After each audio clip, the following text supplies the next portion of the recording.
mars à la Grande Halle de la Villette. Un événement France Inter. Par Jupiter sur France Inter, c'est maintenant? Oui, on est déjà en train de rigoler. Oh bah je vois ça. Bah ouais, on est content, c'est lundi. Il y a toute une semaine qui nous attend. Wouh, C'est la parti. fête.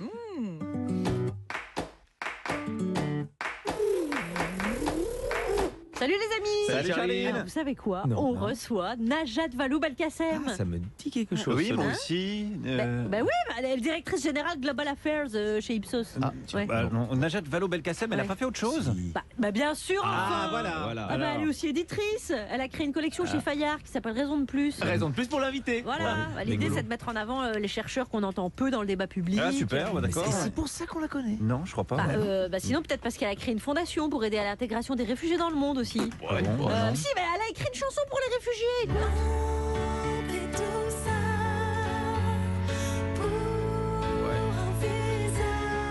Ça doit pas être pour ça qu'on la connaît. non, ça non, m'étonnerait, mais non. ça me dit quelque chose quand même. Pourquoi? C'est-à-dire que c'est quelqu'un qui a vécu le monde politique de l'intérieur. Comme tu Carla vois. Bruni. Non, pas comme ça. Enfin, plutôt quelqu'un qui pourra nous parler des arcanes du pouvoir. Mais attends, mais je comprends pas, je croyais qu'on n'invitait pas les politiques. Non, mais là c'est différent, elle s'est retirée la vie politique. Ah, parce qu'elle y était avant. Ah, bah c'est peut-être de là qu'on la connaît d'ailleurs, non? Bah ouais, parce qu'elle a été ministre de l'Éducation. bah voilà, évidemment, mais oui. C'était sous François Hollande. Qui ça? Qui ça? Eh ben, l'ancien président, enfin, il a été pendant 10 ans à la tête du Parti Socialiste. Du quoi?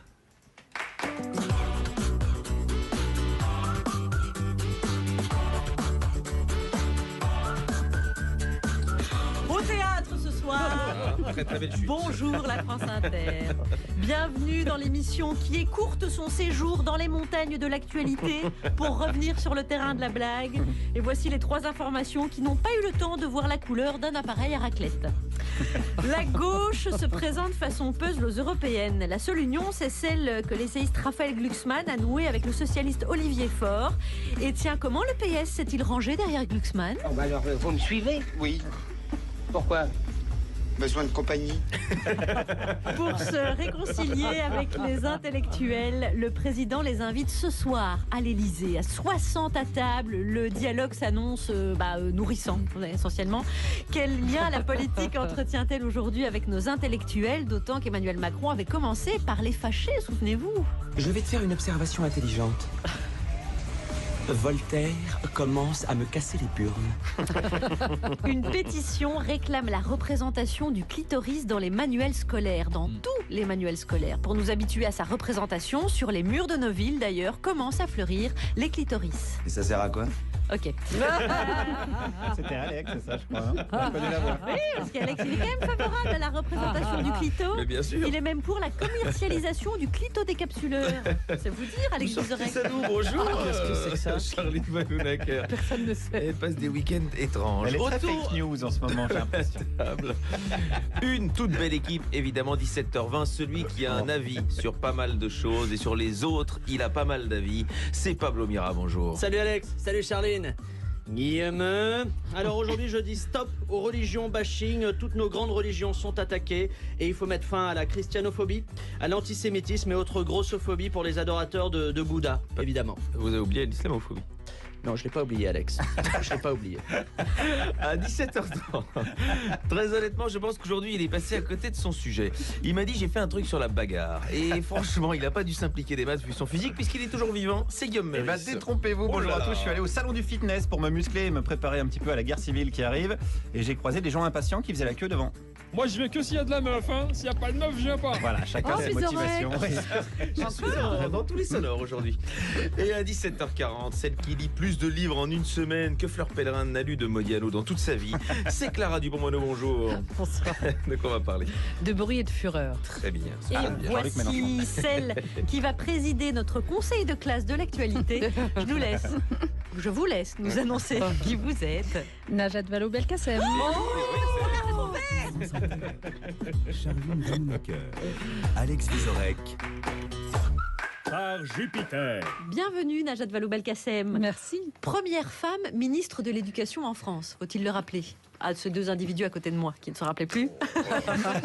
Alors on a bien bossé depuis ce matin. vos activités, Najat Vallaud-Belkacem, vous êtes à la fois directrice de la collection Raison de plus chez Fayard, vous êtes directrice générale Global Affairs du groupe Ipsos, c'est pour le plaisir de dire, et Ça, c'est pour payer les impôts. C'est pas... professeur associé à Sciences Politiques. On a d'ailleurs reçu récemment Yves Citon sur cette antenne, un penseur suisse dont on a beaucoup aimé le livre que vous avez publié, donc Contre-courant politique chez Fayard, dans la collection que vous dirigez, Raison de plus. Vous avez vu les ventes augmenter quand il est venu chez nous? Clairement. Ah, ça c'est important. Alors, Najat Vallaud-Belkacem, diriger cette collection avec des intellectuels, des penseurs qui pensent la société, aussi travailler chez Ipsos, vous nous expliquerez en quelques mots en quoi ça consiste. C'est toujours faire de la politique, mais autrement. On dit souvent, les ministres, ça y est, ils ont lâché l'affaire, j'arrête la politique. Mais vous faites toujours de la politique d'une autre manière? Oui, parce qu'en réalité, c'est quand même compliqué de fermer la porte de la politique. Ah oui, à ce point-là ? Ah oui, en tout cas, de la fermer définitivement ou de la fermer de façon complètement radicale. La politique, elle vous habite. La politique, c'est la conscience que vous avez du fait qu'on vit ensemble et que potentiellement on peut changer le projet de société qui est en cours. Ouais. Et donc moi, la raison pour laquelle je me suis engagée il y a quelques années, c'est que je voulais le changer de façon active en exerçant des responsabilités. Et à certains égards, j'ai réussi à faire avancer des choses et à changer des choses. Et à d'autres, j'ai été freinée. Aujourd'hui, j'ai eu beau me mettre en retrait de la vie politique en tant que telle. Ce que j'ai choisi de faire, c'est de la politique. J'ai choisi de rejoindre un groupe d'études, Ipsos, dont vous avez parlé à l'instant. Oui, alors vous faites quoi là pour précisément mieux comprendre le monde, parce qu'en fait c'est ça que je fais. Moi je dirige, donc c'est pompeux le terme Global Affairs, mais en fait ce que ça signifie, c'est que Ipsos est une entreprise, un groupe donc, qui réalise des études et qui est installé dans 90 pays dans le monde. Donc c'est une multinationale qui fait de l'évaluation de politique publique, de l'étude d'impact pour un certain nombre d'acteurs, en l'occurrence ceux dont je m'occupe, des acteurs publics, les organisations internationales, les ONG, qu'on va accompagner pour mieux comprendre dans quelle société ils interviennent, comment rendre plus impactantes leurs décisions, comment évaluer leur politique publique.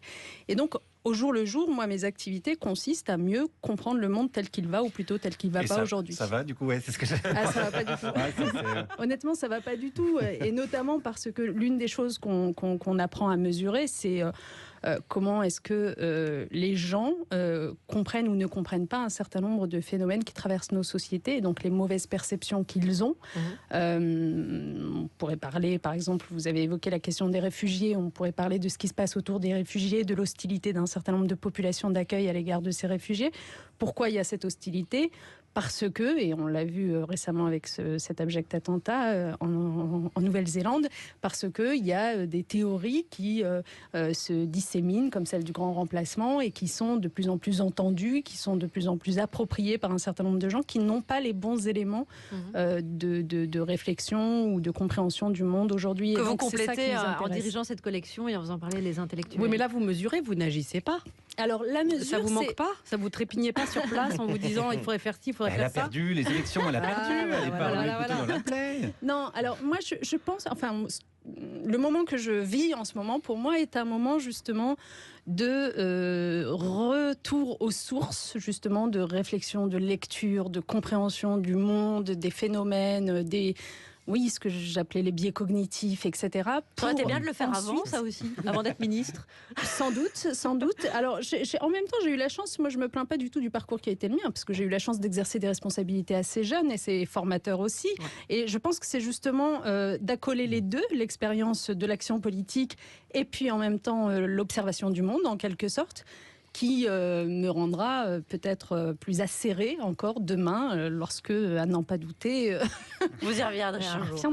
Ne faites pas ça. Pablo Mira. Ouais, non, moi, je voulais savoir, en passant de la politique à l'étude, on va dire, du monde tel qu'il est qu'il y a un sujet sur lequel vous vous êtes rendu compte que vous étiez complètement trompé en tant que politique, et au fait, en regardant de plus près les stats, les données, vous vous êtes rendu compte que c'était pas ça la réalité?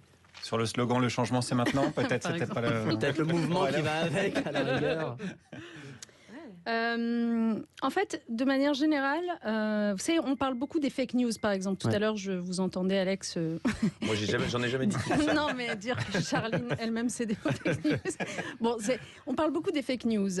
Et moi-même, quand j'étais en responsabilité, au bout d'un moment, c'était devenu mon objet d'irritation premier, que ces fake news.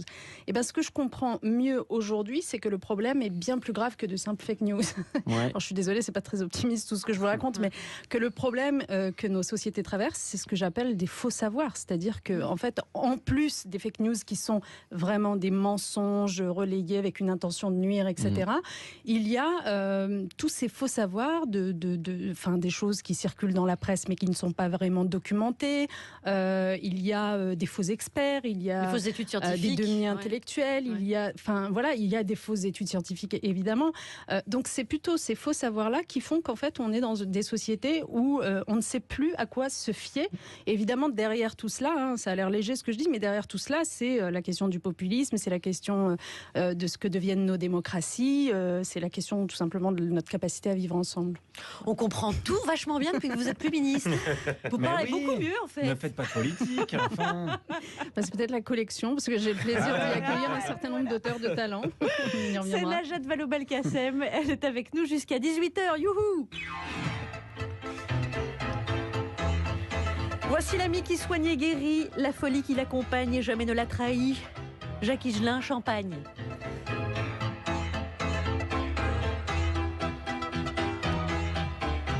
La nuit promet d'être belle, car voici qu'au fond du ciel apparaît la lune rousse. Saisi d'une sainte frousse, tout le commun des mortels croit voir le diable à ses trousses.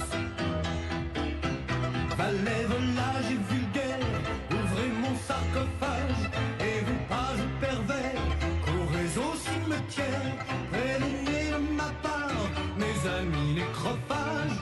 Nous sommes attendus dans les marécages. Voici mon message. Cauchemars, fantômes et squelettes, des sifflotés aux idées noires, près de la mare aux oubliettes, venus du sphère obligatoire.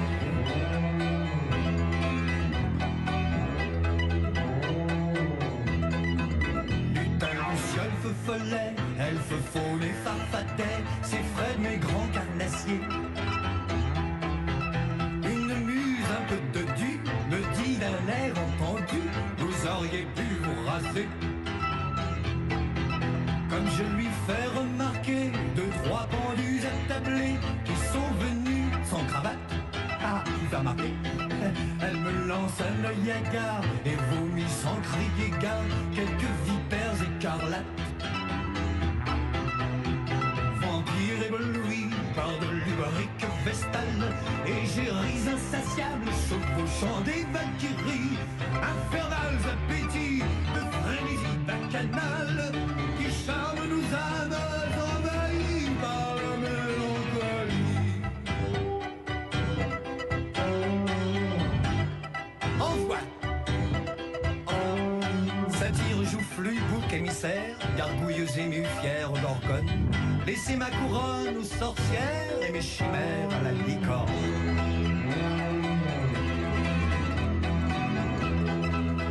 Vous écoutez France Inter, Najat Vallaud-Belkacem, il y a encore un petit reliquat de ministre chez vous. Vous n'avez pas répondu à la question de Pablo Mira. Moi, j'ai pas de reliquat de Jean-Jacques Bourdin à l'intérieur. En étudiant le prix de la baguette de pain, Najat Vallaud-Belkacem. En étudiant à nouveau la société et le monde, est-ce que vous vous êtes rendu compte, c'était la question de Pablo, de quelque chose sur lequel vous étiez trompé quand vous étiez ministre et qu'aujourd'hui, avec une perception plus en phase avec la société civile, les études, etc. Ah si, je sais. Ah. Ça a été difficile à trouver. J'arrivais pas à épeler le mot maison. J'ai fait une faute d'orthographe. Non mais parce que en fait, c'est pas sur un sujet de fond que j'ai le sentiment de m'être trompée. Attention, elle va encore pas répondre. Hein. Dès le début de la phrase, on le sent. C'est qu'en fait, maintenant, je me rends compte que le vocabulaire que j'employais, y compris moi, quand j'étais ministre, m'était complètement à côté de la plaque. À ça, je m'en rends compte, absolument. Quand je vois, par exemple, je sais pas, je relis d'anciens discours, etc. Et j'étais pas la seule à le faire, évidemment, et encore aujourd'hui, dans le paysage politique. Mais quand je vois qu'on y parle de créer créer des synergies, etc. Je me dis, mais sérieusement, à qui ça parlait? C'est pas faute d'avoir essayé de vous le dire, hein, Madame Vallaud-Belkacem, mais bon. Vous êtes avec nous jusqu'à 18h. Je rappelle que vous dirigez la collection Raison de plus chez Fayard, notamment. Et on va parler un petit peu d'actualité. Hein, c'est parti. Quand j'aurai l'âge d'être ministre de l'écologie, ce sera plus trop le temps d'agir. C'est maintenant qu'il faut faire les choses. Le journal de presque 17h17. Gamin, on attaque. Et on commence par les titres. Ce week-end, Emmanuel Macron a donc dû écourter sa petite escapade au ski. Et oui, la seule descente qui va pouvoir s'offrir désormais, c'est celle dans les sondages. Samedi, l'acte 18 des Gilets jaunes a laissé les Champs-Élysées dans un sale état. Et oui, ils étaient tellement dans un sale état, on aurait dit Christophe Castaner en sortie d'after. Et des brèves. Oui, parce que heureusement, personne n'a vandalisé les brèves. Bien dommage. Commençons par une éphéméride. Oui, aujourd'hui, c'est la journée mondiale du recyclage. Oui, pour les pontes de la République en marche, ça s'appelle le renouveau en politique.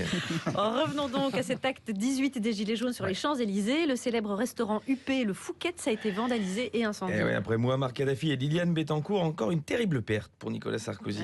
Non, c'est très violent. Oui, c'est très violent. On n'avait plus vu une telle violence dans ce restaurant depuis les prix des plats affichés sur la carte.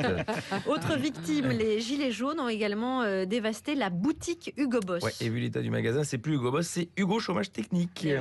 Alors enfin, il y a également et une réalité, le chômage technique, ça tous ces gens. Oui, bien sûr. Enfin, il y a également une banque qui a été brûlée. Et oui, il faudrait peut-être vérifier la limite François Hollande parce qu'il avait prévenu son ennemi, c'est la finance, c'est peut-être lui. Avec tout ça, résultat, Emmanuel Macron envisage d'interdire les manifestations sur les Champs-Élysées. Oui, bref, à l'avenir, les seuls individus violents qui auront le droit de défiler sur les Champs-Élysées, ce seront les militaires le 14 juillet. Passons au reste de l'actualité. Comme on dit, avec la réforme des retraites, la ministre de la Santé Agnès Buzyn a évoqué un allongement de la durée de travail. Oui, c'est logique, il faut bien légitimer la présence de Jean-Yves Le Drian au gouvernement. Passons à Marine Le Pen. Oui, elle avait fait une boulette dans l'émission politique, elle avait annoncé un SMIC à 36 € de l'heure en France. Oui, mais bon voilà, ça va vite, elle s'est pas rendu compte. France 3 lui a demandé de s'exprimer là-dessus. Bon, écoutez, soyez gentil de m'accorder que je connais le montant du SMIC en France. Vous l'avez dit, 36 En réalité, il s'agissait du salaire moyen horaire en France. Sauf que là, les journalistes sont au taquet et c'est toujours pas ça. Le salaire moyen horaire en France est de... Bah écoutez, j'ai publié sur Twitter le tableau de tous les pays. Alors si ce n'est pas le salaire moyen du tout, c'est le coût du travail qui est très différent. Oui, pardon, vous avez raison. Oui, c'est ça. Très beau, oui, c'est ça. Elle s'embalèque. Elle s'embalèque. C'est écrit sur ses fiches, elle n'arrive pas à lire ses fiches. Passons à l'international. Oui, le JDD a mené une longue enquête sur Manuel Valls. Magnifique, 2 pages papier, magnifiquement écrit par Victor Hugo. Pardon, par Anna Cabana. Je les confonds systématiquement, autant pour moi. Ouais. Et on apprend des très très belles choses dans l'article. Je vous fais une petite lecture. Ouais. C'est bête à dire, encore plus à écrire, mais ce qui frappe quand on le rencontre aujourd'hui, bien sûr, il est toujours concentré, déterminé, nerveux, tendu vers l'objectif, terriblement méthodique, un tantinet mécanique. Bien sûr, son poing cogne encore souvent dans la paume de sa main. Quand il s'exprime en public, il ne sait pas mieux faire semblant qu'avant. C'est Balzac. Mais son menton est tranquille. Ses yeux couleur tempête ne lancent plus d'éclairs incessamment. S'il souhaite faire cesser le bavardage de son directeur de la communication avec un éditorialiste pendant une conférence de presse, on passerait pas aux il brèves. se contente d'apposer un doigt perpendiculairement à brèves. ses lèvres, sans même que son... Allez, voilà, on peut ça beau. On dirait du Clara Dupont-Moreau. Je sais pas, elle fait une enquête précise et vous n'en voulez pas. Bon, Corrèze. La justice refuse que leur bébé s'appelle Griezmann Mbappé. C'était le premier. Oui, bah oui. C'est bizarre. Pourquoi oui, je peux entendre le désir. Moi, si j'avais eu un bébé, de toute façon, j'aurais appelé Somme. Donc, c'était vite réglé. Et la dernière ? Et la dernière, eh bien, joyeux anniversaire à Laetitia Hallyday, qui fête ses 44 ans. Et ça va faire tout bizarre aux invités ce soir quand elle va souffler des bougies. Et qu'après, elle va leur laisser aucune part du gâteau. 17h26 déjà sur France Inter et 17h26 dans le canton de Montchat. C'est ça ? C'est à Lyon. C'est là où vous avez démarré votre carrière politique. Bah oui. C'est joli comme nom de canton. Très joli. Et pour entourer notre invité Najat Vallaud-Belkacem. Eh bien, Clara Dupont-Moreau, Guillaume Meurice et Pablo Miro. Abordons ce premier sujet avec vous. Pour les élections européennes, il y a autant de partis de gauche que de fromage sur un plateau. Donc on a l'embarras du choix. La seule alliance, c'est le package place publique de Raphaël Glucksmann avec le Parti socialiste. Benoît Hamon, lui, a tenu à réagir dans notre émission là tout de suite. Pour avoir si souvent dormi avec ma solitude, je m'en suis fait presque une amie. une douce habitude. Benoît, on est là, on ne te lâchera pas. Magnifique chanson. Quand Mais même. oui, bien sûr, Georges Moustaki, ma solitude. Bien botté en touche. Voilà. Najat Vallaud-Belkacem, comment vous observez tout cela maintenant que vous relisez tous les intellectuels, que vous êtes en prise avec la société, le monde, etc., avec un peu de hauteur, cette gauche divisée qui va aux européennes alors que le FN est à nos portes, et ce tout jeune mouvement Place Publique derrière lequel se range le Parti Socialiste. Quelle réflexion ça déclenche chez vous ? Honnêtement, le Parti Socialiste était dans une situation très très difficile depuis 2017. C'est le moins qu'on puisse dire. Qu'est-ce qui s'est passé ? Non, c'est le moins qu'on puisse dire. Et moi, d'abord, ça commence par me faire de la peine, par définition, Ah oui. puisque c'est quand même encore des camarades. Hein. Je n'ai pas quitté ce parti et j'y suis attachée. Et la vérité nous oblige à dire que de toute façon, quoi qu'il fasse, le moment ne semble pas être le sien. Parce que c'est ça le problème, c'est que moi, je ne suis pas comme ceux qui prétendent que le Parti Socialiste a juste arrêté de travailler. Vous savez que je connais un certain nombre de parlementaires socialistes, à commencer par mon propre époux, et que je le vois travailler. Et oui, que... il glandouille pas mal, hein. Moi je le croise non, aux 4 c'est pas colonnes. c'est pas vrai. Il a un bon niveau dès 8h du matin. Bah, Il a un bon niveau à Candy Crush, je crois. Mais l'autre jour, quand il est rentré à 7h du matin, parce que le vote sur les aéroports de Paris s'était fait à 6h30 du matin à l'Assemblée nationale, je peux constater, moi, que le travail est là, que vous le ne Parti répondez Socialiste pas à la question. Non, mais juste, j'y viens. Mais ce que je veux dire, c'est qu'il y a du travail qui est réalisé, mais il est inaudible, ce parti. C'est ainsi. Il faut parfois accepter que l'histoire se passe comme ça. Et donc, il faut trouver autre chose que le simple travail de fond pour essayer de réémerger dans l'espace public. Voilà, moi, c'est mon opinion là-dessus. Et la responsabilité de la gauche qui, en arrivant morcelée, c'est l'éternel problème avec la gauche qui arrive morcelée devant un scrutin et puis après, le FN prospère, quoi. Mais oui, mais c'est absolument déplorable. Moi, j'en suis très triste. J'ai eu l'occasion, évidemment, de parler à chacun des acteurs que vous évoquez et je me suis permise de demander à Benoît Hamon, comme à Yannick Jadot, comme à Olivier Faure à l'époque, comme à Raphaël Glucksmann, d'essayer de trouver un terrain d'entente. Seuls Olivier Faure et Raphaël Glucksmann en ont trouvé un dans les faits. On n'est pas encore le 26 mai, peut-être que les choses vont évoluer, mais en tout cas, je trouve que c'est déplorable et qu'à la fin, et l'écologie et le socialisme risquent d'en pâtir, bien sûr. Tu les connaissais de Mélenchon à Jadot, à Hamon, tout ça. C'est un problème d'idéologie ou c'est un problème d'hommes qui s'entendent pas? C'est des têtus, c'est des ambitieux? Je pense pas du tout que ce soit un problème d'idéologie, mais alors vraiment pas. Et quand je regarde les arguments, d'ailleurs, sur lesquels, que ce soit Yannick Jadot ou Benoît Hamon, refusent de faire une union avec le Parti Socialiste et Place Publique, le principal argument est de dire mais nous ne voulons pas cautionner ce vieux parti qu'est le Parti Socialiste. Enfin, je veux dire, si le problème de fond, c'est l'existence d'une organisation politique comme le Parti Socialiste, alors vraiment, c'est qu'ils n'ont rien compris. C'est qu'ils ont adopté d'une certaine façon, même sans le vouloir, le langage macroniste. Parce il faut dire aussi que le Parti Socialiste a quitté le socialisme, notamment sous la mandature de François Hollande. C'est-à-dire qu'il y a quand même un travail qui a été fait, le SAP, la loi de travail, etc. Ça a fait quitter les vrais électeurs de gauche, sont partis, quoi. On peut regarder avec du recul, voir avec une certaine distance quelques-unes des mesures qui ont été adoptées sous François Hollande, mais on ne peut pas jeter le bébé avec l'eau du bain, c'est pas vrai. Je veux dire, honnêtement, il y a des mesures sociales, il y a des mesures de société. Les mesures sociales, je ne sais pas, sur, par exemple, le retour de la retraite. Non, mais j'en ai plusieurs, mais le retour de la retraite à 60 ans pour ceux qui ont commencé à travailler tôt et dans des métiers pénibles. Ouais. Non, il est passé en mode chieur, là, je le reconnais. Il y en a vraiment beaucoup. Tout ce qui a été fait sur la question de la santé, enfin, aujourd'hui, quand on peut comparer ce qui a été fait sous Hollande et ce qui a été fait aujourd'hui, les créations de postes de professeurs dans l'éducation nationale, il y a peut-être quelques mesures que, par exemple, Jean-Michel Blanquer ou d'autres sont en train de continuer et qui ont été peut-être amorcées. On ne sait jamais. Peut-être. Alors, Jean-Michel Blanquer, pas trop, non. En fait, il continue rien du tout. Mais non, dans le domaine de la santé, en effet, il y a eu des choses qui ont été faites et qui sont continuées aujourd'hui, par exemple, pour lutter contre les déserts médicaux. Enfin, oui, les uniformes, c'était pas vous. Le flic à l'école non plus. Ah ouais, non, mais c'est ça. Je me disais bien aussi. La chorale, la Marseillaise, le drapeau. Ah ben non, c'était pas vous, pardon, j'avais oublié. Allez, il est 17h31 sur France Inter, en compagnie de Najat Vallaud-Belkacem. Et puisqu'on va parler religion, lui aussi a quelque chose de divin. Visuellement, c'est un dieu grec.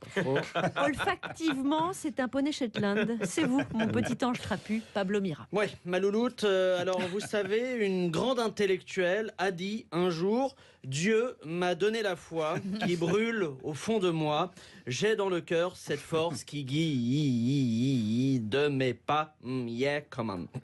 Et cette foi, visiblement, c'est devenu un combat de pouvoir la pratiquer librement. Aujourd'hui, beaucoup sont contraints de cacher leurs signes religieux. Dans l'espace public, un juif va cacher sa kippa, un catholique va cacher sa croix autour du cou, un bouddhiste va cacher sa dépression. C'est simple, on a basculé dans l'ère de la cultophobie. On se met à haïr tout ce qui est de l'ordre du culte, que ce soit les grandes religions monothéistes ou encore le spectacle. Pablo Mira dit des choses contre de l'argent au théâtre de l'œuvre à partir du 5 avril. Un spectacle familial et corrosif selon Mirascope, le magazine des spectacles de Pablo Mira. C'est un abus de bien social. Je rendrai absolument l'argent à moi-même. Et la religion qui souffre le plus, c'est bien sûr les catholiques, exactement, Charline. Les catholiques. Vous savez ce que j'ai lu en préparant cette chronique, enfin en préparant, je veux dire pendant le disque qu'on a diffusé il y a 10 minutes. Eh bien, j'ai appris, écoutez bien, qu'en 2018, 1900 lieux de culte chrétiens ont été endommagés, et cela va des églises aux boutiques petits bateaux, sans parler de la surreprésentation médiatique des scandales de pédophilie. Alors là, c'est open bar contre les cathos, sans jamais souligner au passage que l'Église est du côté des victimes. Bah si, la preuve, dès qu'il y a une affaire de pédophilie, c'est l'affaire qu'elle choisit d'étouffer, pas la victime. Bref, qu'on lâche un peu la... réfléchissez un peu, Guillaume. C'est visuel. Bref, qu'on lâche un peu la grappe aux cathos. Ça fait longtemps que leur religion est une religion apaisée et pacifiste. Aujourd'hui, voilà, la seule chose qu'elle massacre occasionnellement, c'est la musique lors d'un concert de rock chrétien. Et puis, dois-je rappeler que sans les religions, on en serait encore à l'âge de pierre? Dois-je rappeler que c'est quand même aux musulmans qu'on doit l'invention et la maîtrise du papier? Et oui, les copains, sans Mahomet, on n'aurait pas Closer. Donc, ne rejetons pas bêtement les religions sous prétexte qu'elles génèrent parfois certains excès. Une société sans religion, c'est un navigateur sans boussole, c'est une prairie sans chemin, c'est un bateau sans étoiles dans le ciel. C'est un pare-brise. J'espère qu'ils vont pas se rendre compte que j'ai acheté un nouveau dictionnaire de métaphores. C'est génial ce truc. Une piste Avec ça, d'atterrissage. je sens que je vais pouvoir encore tenir 3 saisons de brille. Un président du Sénat sans diabète. Donc je crois que la situation parle d'elle-même. Alors réapprenons à vivre ensemble, en harmonie. Ouvrons-nous à ce que l'on ne connaît pas. Moi j'encourage les juifs à lire la Bible, les cathos à lire des boîtes de préservatifs, ou les musulmans à lire un contrat de travail pour un poste de cadre. Et surtout, faisons preuve de respect. Faisons preuve de respect envers les croyances de chacun. Car quand bien même il n'y aurait pas de Dieu là-haut, ça ne devrait pas être si grave de croire en quelque chose qui n'existe pas. Personne n'en veut à Guillaume de croire en sa capacité à chanter correctement. Va au bout de tes rêves, mon gars. Pas articulé. Pour conclure, je suis bluffé, Charline, car en dépit des insultes, des agressions, parfois des massacres, les fidèles de toutes les religions gardent la foi. Mais ce qui m'impressionne, ce n'est pas que les gens continuent de croire en Dieu. Malgré tout, ce qui m'impressionne, c'est que les gens continuent de croire que Dieu croit en l'humanité. Allez, salut. Ça, c'est beau. Merci Pablo Mira, notre éditorialiste à Valeurs Actuelles, un journal qui a fait beaucoup pour votre notoriété, Valo Belkacem. Il y avait des unes d'anthologie quand même. The Black Keys, Low High.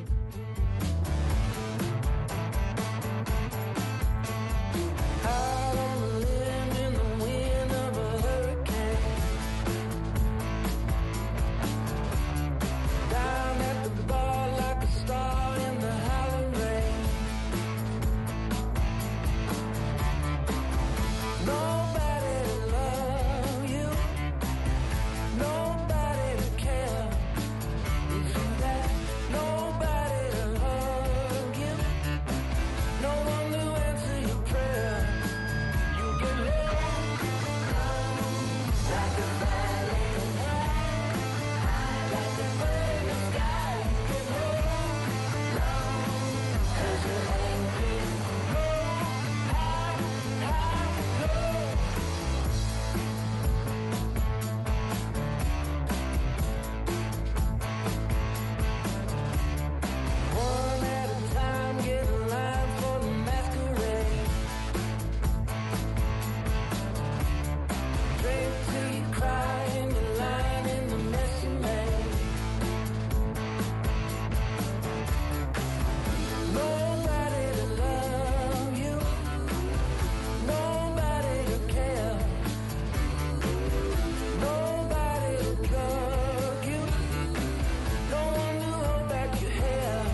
France Inter, vous êtes tombé pile sur Par Jupiter.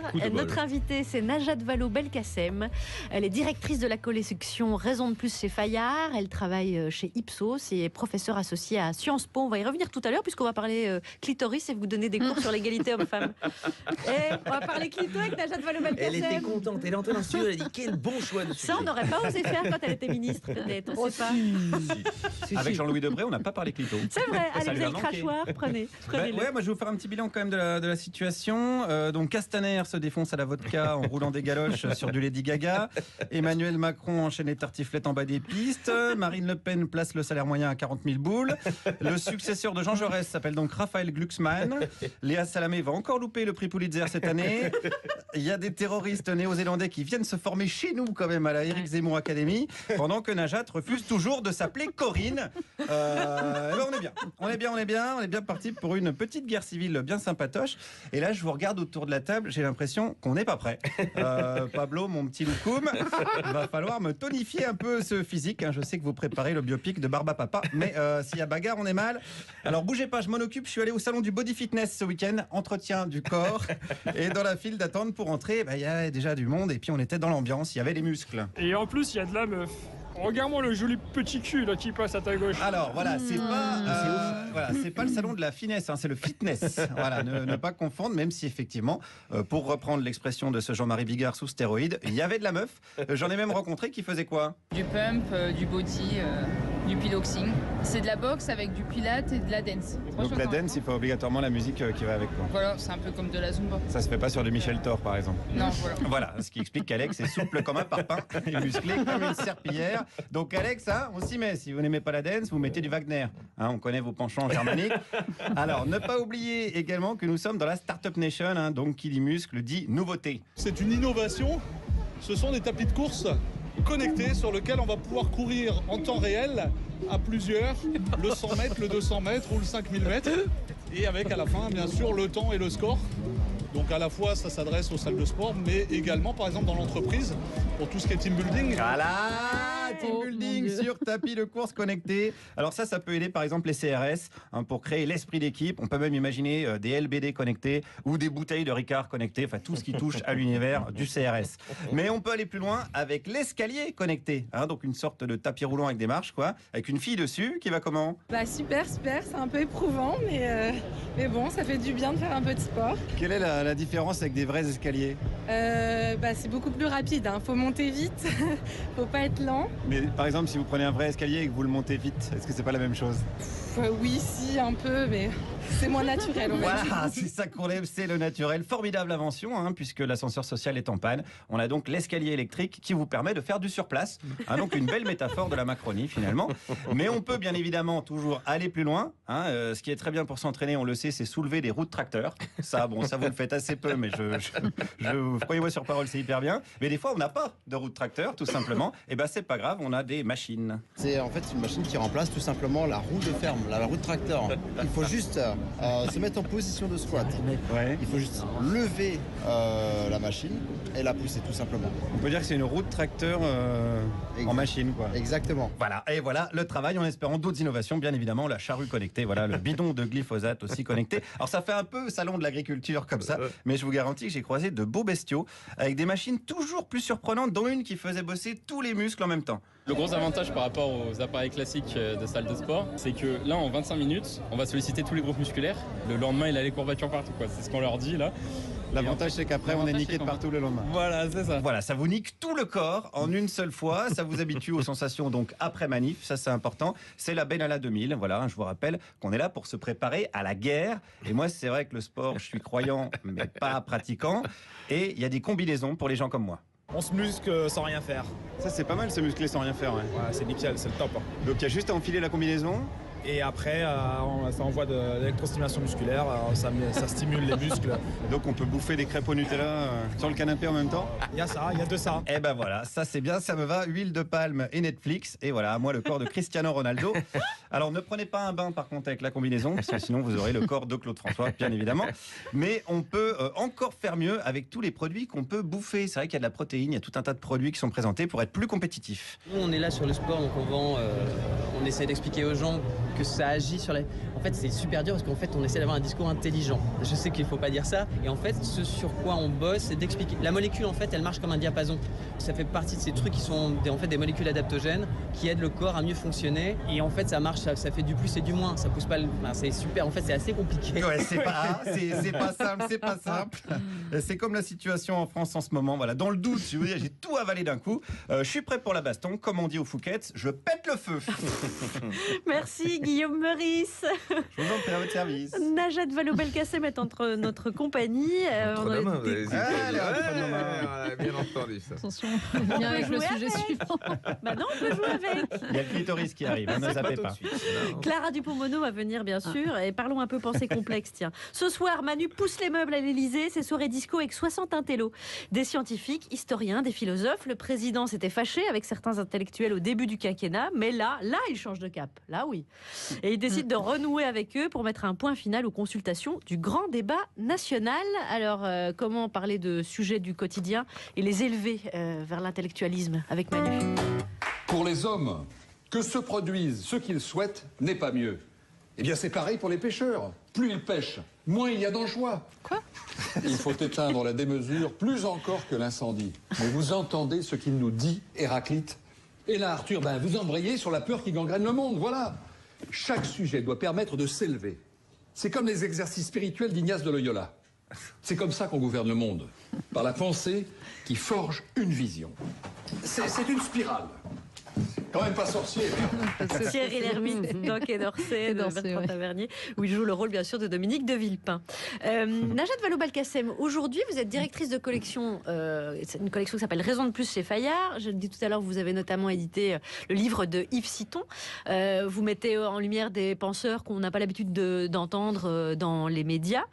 Quel lien tissent aujourd'hui les intellectuels et les politiques? Parce que les intellectuels et le citoyen, on sent bien que le citoyen, il est friand d'aller se frotter aux essais, aux livres, etc.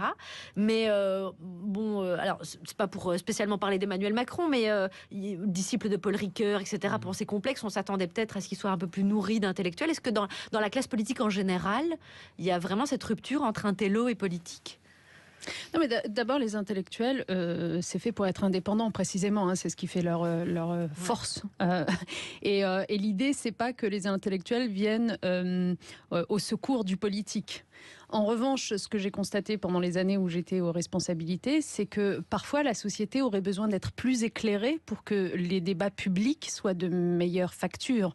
Et que malheureusement, trop de sujets, et on le voit aujourd'hui honnêtement sur la laïcité, sur les questions de sécurité, sur les questions d'école, sur plein de sujets, souffrent d'être malmenés ou d'être orphelins du débat public parce que ceux qui savent vraiment, c'est-à-dire moi ce que j'entends par intellectuel, entendons-nous bien, c'est pas les idéologues, c'est pas les éditorialistes, c'est des chercheurs qui ont un sujet sur lequel ils travaillent pendant des années. Donc ils ont fait leur thèse, ils ont fait des recherches, ils ont publié dans des revues à comité de lecture, donc ils ont un vrai savoir.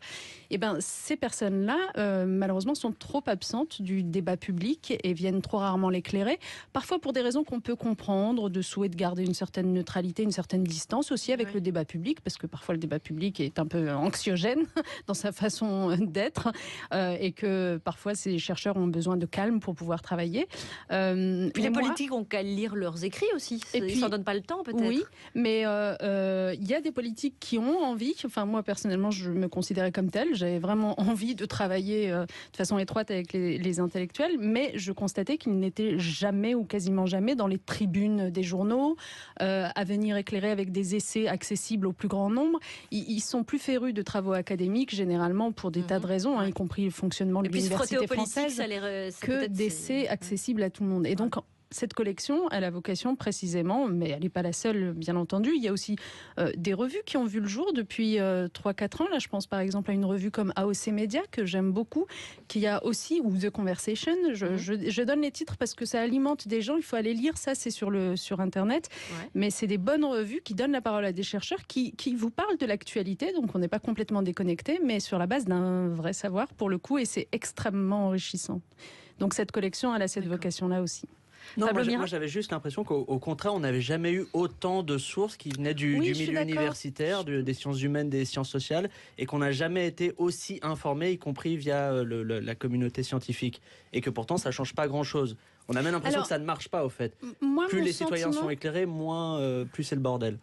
Non, enfin, il y a deux choses. C'est-à-dire que oui, il y a de plus en plus de savoir et de canaux d'information et c'est difficile de trier dans tout ça. Et d'ailleurs, c'est là que se glisse généralement la désinformation que j'évoquais tout à l'heure. Donc, il faut aussi accompagner, et c'est le rôle notamment de la presse et des médias, que d'accompagner justement les lecteurs vers de vraies sources. Mais au-delà de ça, moi, ce que je constate depuis 2017 en particulier, je pense que c'est lié à ce qu'a créé Emmanuel Macron, qui, d'une certaine façon, a fait exploser quand même la gauche et la droite. On peut dire ça comme ça.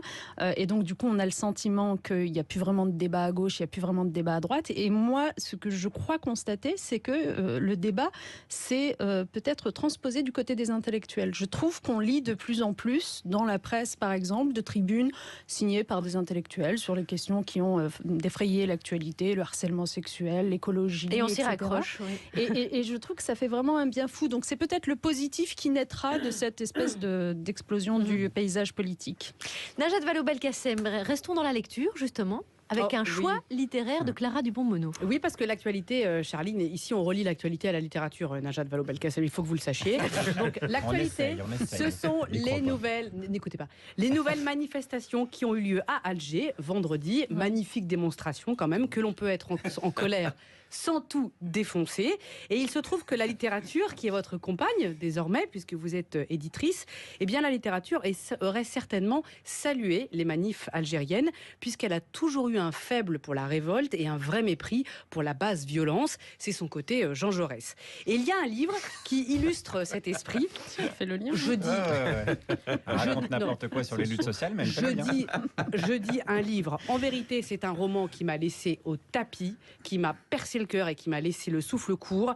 Ça s'appelle Honorer la fureur de Rodolphe Bary et c'est vraiment le genre de roman que vous ouvrez sans attente particulière et vous prenez la baffe du siècle. Flashback, nous sommes en 1941 dans les librairies américaines et on pose sur les étals un livre qui vient de sortir et qui va devenir culte. Il porte un nom magnifique, il s'appelle Louons maintenant les grands hommes et personne ne le sait, mais ce livre va nourrir des générations d'écrivains, fera trembler le pouvoir et sera révolutionnaire. Et ce livre, Louons les grands hommes, se compose de photos signées d'un grand photographe qui s'appelle Walker Evans et d'un texte signé James Hadji. Et pour la première fois, il montre les pauvres en Amérique. Et c'est James Hadji, cet écrivain, que Rodolphe Bary prend et qui raconte dans Honorer la fureur, parce que tout le monde l'a oublié, mais James Hadji, la postérité est ingrate, il se trouve que c'était un des génies les plus en colère et les plus sublimes que la littérature ait jamais porté. À la base, ce gars-là, il est journaliste au magazine Fortune. Et il se trouve qu'il est très malheureux, puisque chaque jour, le journal devient de plus en plus libéral. Et chaque jour, Hadji, qui est un écorché vif, le vit très très mal. Il est complètement indifférent au profit, à l'argent, ce qui n'en fait pas donc un homme de gauche. Et son patron, excédé par sa résistance, l'envoie au fond des États-Unis avec une mission, c'est de voir comment vivent les Américains après la Grande Dépression. Et donc, un après-midi de juin 1936, voilà James Hadji qui a pris son pote photographe Walker Evans et ils se mettent en route. Hadji a sur les genoux une carte, ils tracent leur trajectoire. Objectif, aller vers les coins les plus dévastés d'Amérique, là où la sécheresse et la crise ont ruiné les fermiers. Ils arrivent en Alabama, où le revenu annuel moyen à ce moment-là, par habitant, est de 177 $. Et dans la chaleur accablante, ils tombent sur une famille de fermiers, moins méfiante que les autres, et qui acceptent de vivre avec eux pendant des mois. Et ce que vont vivre et voir Hadji et Evans les sidère. Je cite, « Chaque soir, Hadji lit sur les visages hagards la trace de cet épuisement qu'on éprouve après avoir vécu ou assisté à un drame. Face à cette pauvreté, au-delà de la pauvreté, il comprend que son défi, à la mesure de son indignation, sera de maintenir vivante la mémoire de ses déshérités. » Et cela donnera, louons maintenant les grands hommes, c'est-à-dire la mauvaise conscience de l'Amérique qui remonte sous forme de livres et de photos. Hadji n'agit pas au nom du bien. Il n'est pas dogmatique. Il ne sait même pas ce que c'est que le PS, par exemple. Alors, il fallait. Non, mais il réagit épidermiquement à l'injustice et il se trouve que l'épiderme, son épiderme, c'est l'écriture. Et quand, des années après, alors qu'il est comme d'habitude dépressif, alcoolique, qu'il jongle entre une ex-femme et un découvert bancaire, et donc que le cinéma flaire son génie et lui demande d'écrire, que fait James Hadji? Il écrit le scénario de La Nuit du chasseur, qui vous dira peut-être quelque chose, chef-d'œuvre de Charles Laughton. Et là aussi, Hadji réussit, comme dans Louons maintenant les grands hommes, à éclairer la face noire de l'Amérique. Et tout ceci est raconté d'une écriture de Rodolphe Barry, donc, qui ressemble à un souffle court, inquiet, qui vous tient en haleine littéralement, et en fait à l'image de James Hadji, qui était l'homme intègre et en colère, qui a réellement mis sa conscience sociale à la place du cœur. Vous l'aurez compris, c'est un grand livre dont je vous redonne les références. Honorer la fureur de Rodolphe Barry est paru chez Finitude. Merci Clara Dupont-Mono. Qu'est-ce que vous parlez bien? C'est vrai qu'elle parle bien. Ouais. Clara donne très envie de lire les livres. Je pourrais faire de la politique. Et nous, c'est de la merde par contre. Oui, un peu, faut le dire. Pablo, vous m'avez donné très envie de me convertir au pastafarisme. Voilà. Alors, Najat Vallaud-Belkacem est avec nous. On va aborder ce troisième sujet, car les Françaises réclament la présence du clitoris dans tous les manuels scolaires de SVT. Une pétition circule et les femmes commencent à dessiner des clitos sur les murs pour concurrencer les dessins de Bistouquette. Et oui. Et quand elles dessinent un clitoris, elles doivent encore écrire à côté This is not a bretzel, par exemple. Alors, première question, si je vous donne une feuille blanche et un bic, Najat Vallaud-Belkacem, vous avez occupé le portefeuille à l'égalité droit aux femmes. L'éducation nationale. Le petit devoir de Najat Vallaud-Belkacem, est-ce que vous êtes capable? Mais vous n'êtes pas obligé de. Vous pensez... Je pensais que j'avais pas le choix en fait. Vous savez le dessiner ou pas? Parce que moi c'est récent que je sache le dessiner. Faites un smiley, ça ira. Dessiner un smiley. Ah, ça en vrai, ressemble. c'est un cœur à l'envers. On dirait un cœur, c'est mignon. Ouais, c'est un peu ça, c'est stylisé, mais ouais. Un peu quand même. Vous avez dit les Françaises réclament, mais les Français aussi, pas besoin d'être une nana pour réclamer. Oui, vous avez signé la pétition, Guillaume Meurice. Alors ça, c'est pas un critère parce que je signe toutes les pétitions qui me tombent sous la main. Non, mais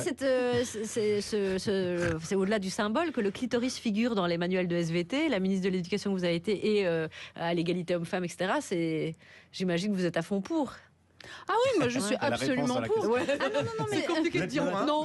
Non, mais soyons clairs. Non seulement je suis pour, parce que la question, en fait, si vous voulez, les manuels scolaires jouent un rôle de représentation dans nos sociétés qui est énorme. En fait, il faut jamais le minimiser parce que les jeunes générations grandissent avec ça. Donc la représentation du monde, elle est directement tirée des pages de ces manuels scolaires. Donc comme vous le savez peut-être, pendant très longtemps, les femmes, et encore aujourd'hui c'est pas réglé, ont été totalement sous-représentées, mal représentées dans ces manuels scolaires. Sous-représentées, ça veut dire qu'on y entend à peine parler par rapport à leur réalité, des femmes qui ont fait l'histoire, des scientifiques, des artistes, etc. Comme si toute cette histoire avait été faite uniquement par des hommes.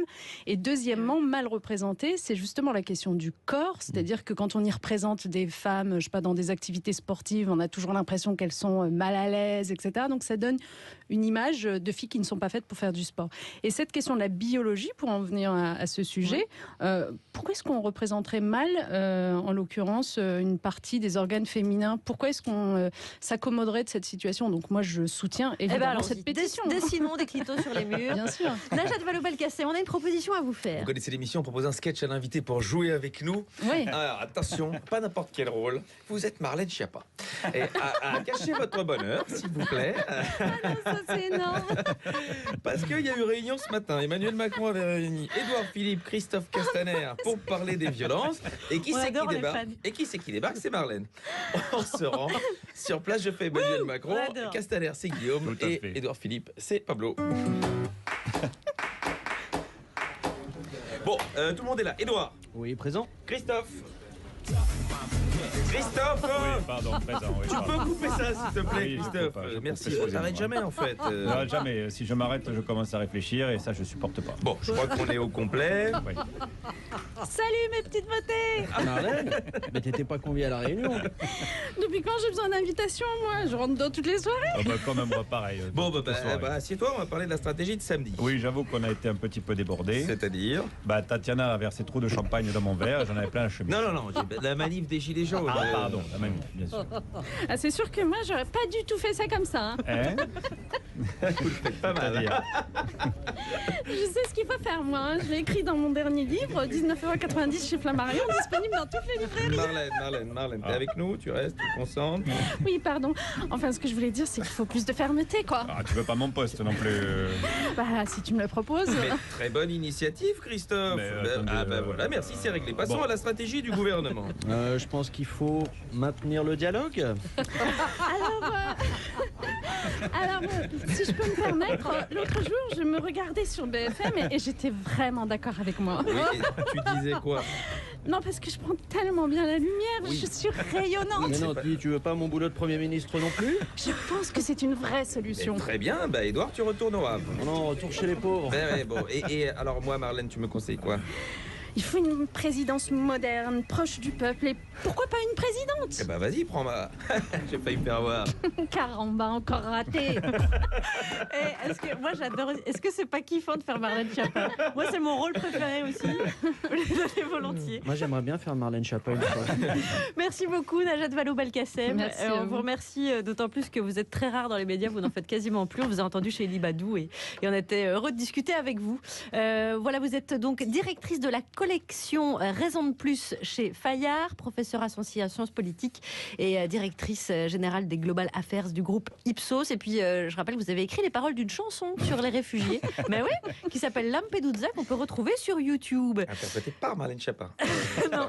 Merci beaucoup, Najat Vallaud-Belkacem. On va vous laisser le mot de la fin au langage quand vous étiez ministre. Maintenant, je me rends compte que le vocabulaire que j'employais quand j'étais ministre m'était complètement à côté de la plaque. C'est pas faute d'avoir essayé de vous le dire. Hein,